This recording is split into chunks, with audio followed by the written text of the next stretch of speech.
нийгэм дадлын үндсэн зөвлөлийн гишүүний анкеттай бас танилцсан. Цэрэн дуулан гишүүнээс нэг асууя.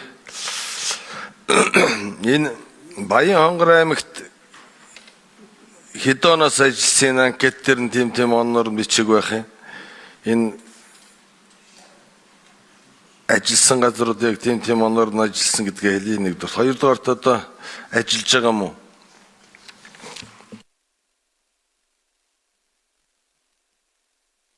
За дөрөвдүгээр микрофоныг өгнө.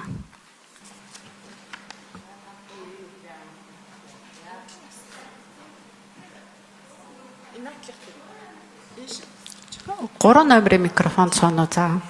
Бэсэн гишүүний асуултанд хариулна. За та бүхний энэ өдрийн амар амгалан алтгая. Миний хувьд Баянгор аймгийн нийгэм даатгалын хилцэст ажиллаж байсан. 81-ээс 86 он хүртэл ажилласан.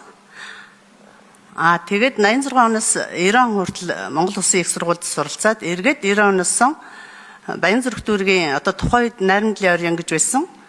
Ардын дотоодын хурлын гүйцэтгэх захиргааны хөдөлмөр нийгэм амжилт хилцэст тэнд одоо тэтгэврийн бацаагчаар эхэлж ажиллаад ер нь миний ажил амьдралын гараа бол нийгмийн даатгалын байгууллагаар эхэлж тэгээд 17 онд гавьяаныхаа амралтанд гарсан.